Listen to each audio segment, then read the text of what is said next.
Psychotherapy and related theories. I'll be covering individual therapies in this video. So, motivational interviewing, transtheoretical model of change, cognitive therapy, behavioral therapy, DBT, dialectical behavioral therapy, existential therapy, humanistic therapy, interpersonal therapy, and lastly, I'll cover eye movement desensitization and reprocessing, also known as EMDR. So let's start off with motivational interviewing. Motivational interviewing is focused, goal directed therapy. It's built on transtheoretical model of change, and we're going to see this transtheoretical model of change in the upcoming slides. So, in motivational interviewing, motivation is elicited from the client. It is non confrontational. You're going to be asking open ended questions to get the patient to think before responding. So, let me give you an example of open ended and closed ended question. Open ended question would be, how do you get to work? Closed ended would be, do you get to work by driving or walking? Another example of open ended question would be, tell me about your relationship with your boss. Closed ended question would be, do you get on well with your boss? As the patient is answering these open ended questions, you want to listen to the patient with patient centered, empathetic approach. Now, empathetic approach would be, how has this affected you? How can I help you? These are the questions that you would be asking. You want to empower the patient. The patient must understand that he is in control of his actions, and any changes that he desires will require him to take those steps towards that change.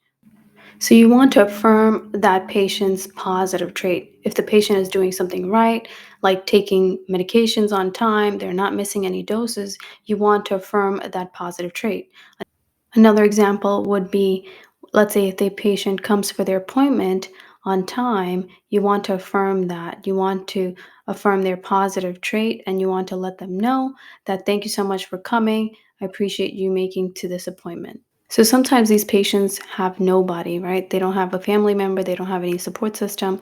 And sometimes by saying things like thank you and affirming their positive traits, they get motivated. And you want to be that person who's going to motivate the patient to do things. In motivational interviewing, you also want to use reflective listening. Reflective listening is a technique while your patient talks about his disorder, and you're basically asking questions like, or making statements such as, so what you're saying to me is so and so. It's rephrasing or summarizing what the patient presented to you. Let me give you another example of reflective listening. Reflective listening, you could say, it sounds like, or it seems as if, or you can say, what I hear you saying is, and these are examples of reflective listening. So, reflective listening is a skill of listening carefully to another person and repeating back to the speaker the heard message to correct any misunderstandings. So, here we have Transtheoretical Model of Change. So, according to the Transtheoretical model, health behavior change involves 6 stages of change, and they are pre-contemplation, contemplation, preparation, action, maintenance, and relapse. And this Transtheoretical model has been used to better understand the stages that people go through, as well as the cognitive and behavioral process they use when changing their health behaviors. Before I go into discussing this, I do want to encourage you guys to know that this should not be memorized. You should try to have an understanding of the information and try not to memorize this. I will go through each stages and I'll give you guys an example of it to help you have a better understanding. So the first stage is pre-contemplation. This is the stage that the person is not interested in changing. They're not aware of the problem, they're not interested, and they're basically minimalizing the impact of that problem. So an example of this would be, let's say if you have a patient that is drinking often and when they tell you that they're upset and they're tired of, you're some people telling them to quit smoking, they're not ready, right? This is the person that's not ready to change or wanting to change because of their habit of drinking again and again, and multiple people telling them to stop drinking, they're not making that decision to stop, but they're continuing to drink and drink. So this is a pre-contemplation stage where they're not willing to make a change. Another example would be, let's say you have a patient that comes to you time and time again, and at this point he comes to your appointment and you see this person to have slurred speech. They're not with it. They have alcohol smell coming out of their mouth. So, you can see that this person is not ready for that. They don't want to change at this point, even after so many appointments. So they're not interested, they're minimalizing the impact of their problem, and they're not wanting to change. They're not aware even of the problem that they have. So in this stage, you as a provider should be able to provide information and give feedback to this person to raise that awareness of the problem and look for a possibility of change. Do not give prescriptive advice to this client. In this stage, because the patient does not even realize or is aware that they have a problem, you as a provider trying to give advice to this patient at this time, you would be wasting your time because the patient is not aware that it is a problem at this point. Now let's take a look at the second stage. Second stage is contemplation. The person is thinking about wanting a change. They're aware that there is a problem, but they haven't yet quite committed to that change. So here, as an NP, the action should be to help the person tip the balance in favor of the change. You're going to help the person weigh the benefits of changing and the consequences of not changing. So this is the person who is basically looking at considering that change. He's looking at the positive and the negative. They feel like they're stuck, but you're going to help the patient examine benefits and barriers to this change. So, an example would be the patient telling you that I want to quit smoking. So now this is the stage that the patient is considering changing. They look at the positive and the negatives. They feel kind of stuck and they're kind of in a between, like, oh, what do I do? Do I do this? Do I not? They're still considering it, but they haven't committed to that change yet. Third stage is preparation. Now, in preparation, you might have a patient say, I found AA meeting. I do have the drinking problem. I acknowledged it. I want to, quit smoking and drinking. And here, now this person who comes and tells you, I found AA meeting, this is an example of the person wanting some change of behavior, having some thoughts of change, but does not have the tools to proceed to it, right? So you as the nurse practitioner, you're going to assist this person finding and using tools to help make that change in this person. This is a person who's made the decision to change and is ready for action. So the next stage is action. Now, this is the stage where the person is engaging in specific and overt actions to change. So the person is ready to go forward. They take concrete steps, but they're not consistent. So this is the person that's going to say, I quit smoking for 3 months. Okay. So you as a provider, you should work with the patient to use tools. You want to encourage the healthy behavior and you want to praise them for their positives. So now here we have maintenance and relapse prevention. And in this stage, the person is engaging in behaviors to prevent relapse. This is where the patient is learning to continue the change and they're embracing that healthy habit.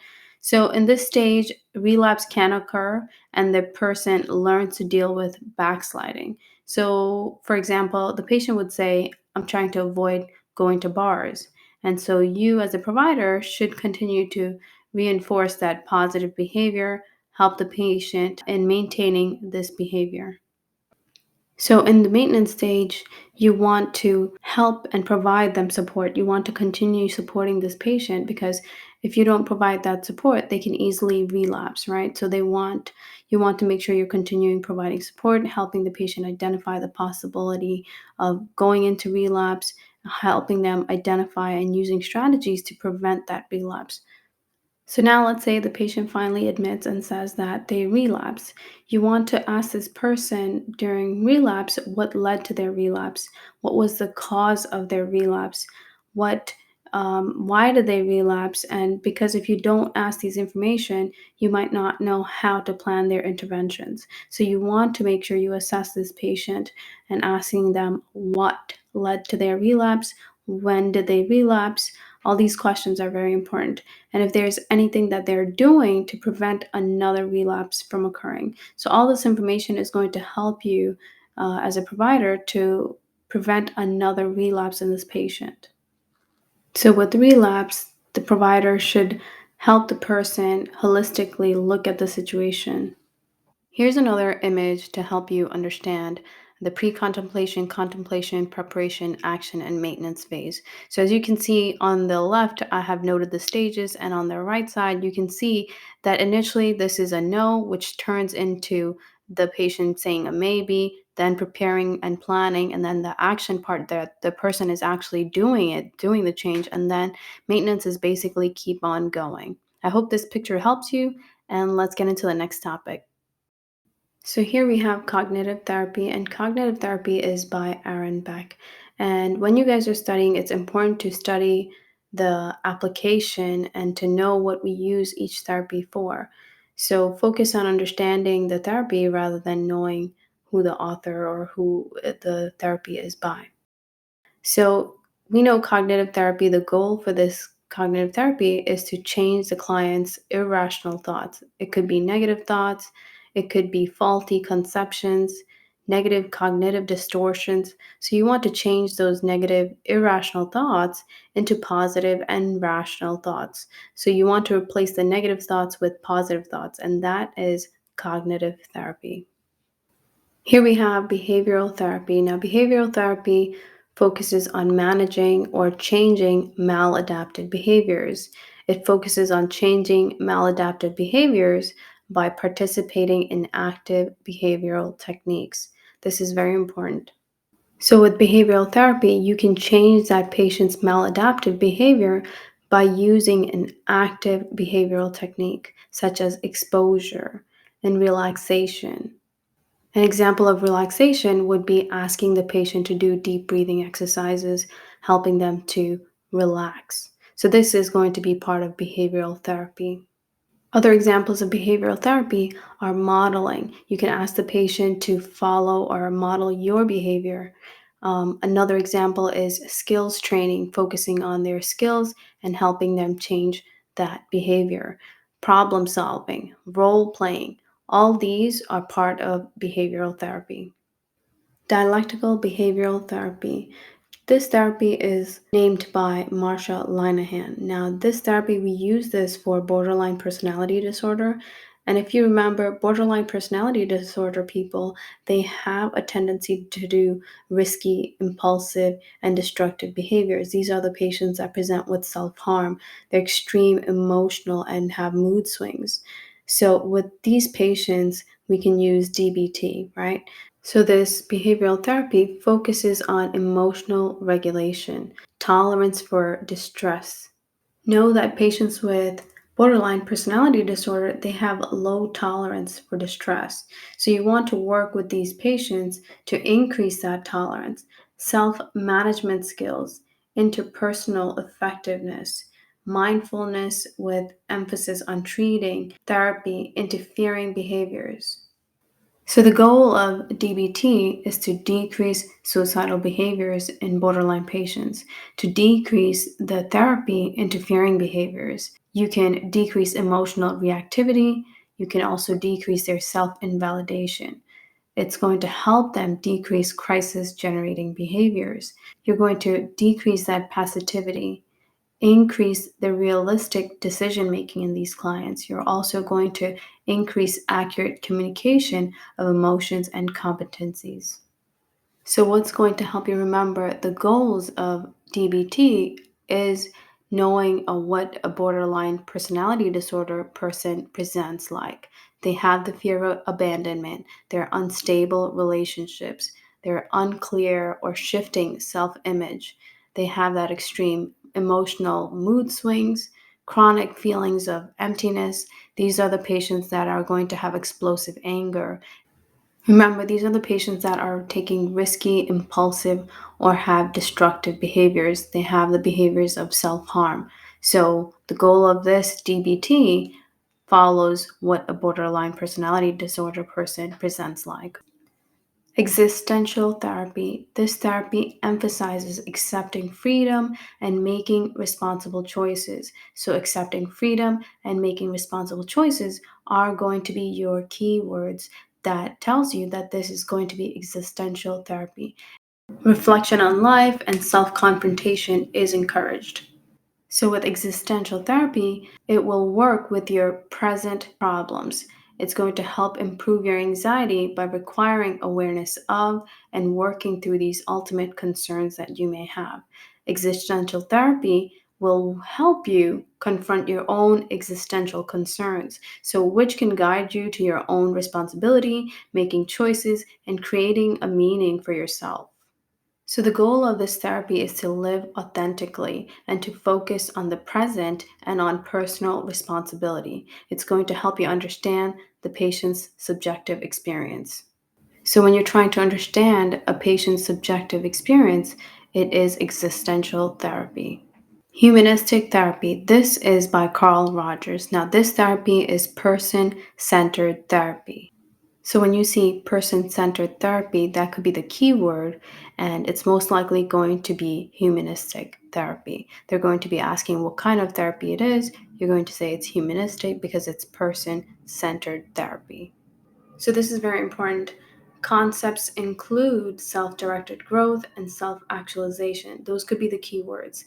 Each person has the potential to actualize and find meaning in life. Here we have interpersonal therapy, and interpersonal therapy, it focuses on interpersonal issues that are creating distress. And these are short, time limited, they address current rather than past problems. So they're active, they're focused on present and on interpersonal distress. Those are the keywords. You can address the following interpersonal difficulties, such as role loss, where you're grief and mourning. You can actually address role transitions, such as change in a role, or interpersonal deficits, such as skill education and training. So, the goal here is to identify, to modify interpersonal problems, to understand, and to manage relationship problems. So now let's talk about eye movement desensitization and reprocessing, also known as EMDR. It's a form of behavioral and exposure therapy. It's typically used for PTSD patients. And the goal here is to achieve adaptive resolution. So now let's take a look at various stages of EMDR, how this is done, and what are the phases. We can see the three phases are desensitization phase, the first one. The second one is insulation phase. And the third is body scan. So let's start off with desensitization phase. So, in the desensitization phase, the client visualizes the trauma, the negative thoughts. So, you want to encourage the patient to visualize that trauma. They should visualize what took place, what happened, and you want to also encourage them to verbalize these negative thoughts, because when they visualize the trauma, you might start to see that they're also having negative thoughts, right? So, you want to encourage them to verbalize those negative thoughts or maladaptive beliefs that they have, and also to remain attentive to their physical sensations. So you might see this person starting to sweat, they might start to have trembling, they can start having physical sensations when they start thinking about the trauma. You're going to tell them to visualize the trauma for just a limited time. And you also want to encourage them to maintain that eye movement as they're visualizing this trauma. The person is then instructed to block out negative thoughts and to stop thinking about those negative thoughts and that are associated with those trauma, and to breathe deeply and to verbalize what the person is thinking, feeling, or imagining. So the second stage is installation phase, and this phase you're installing and encouraging the patient to increase their strength of that positive thought as a replacement of the initial negative thought that they had from the trauma. So this leads us to our last stage, body scan. Now, body scan, the client is visualizing that trauma, but with a positive thought. You're going to tell this patient to scan their body and to identify if there's any tension within them. So you're still having this patient visualize that trauma, not with a negative thought, but with a positive thought. So, as they're able to identify any tension within them, you can ask them to also verbalize what they're feeling physically. Thank you so much for watching. I hope you enjoy this video. I'll see you in the next one.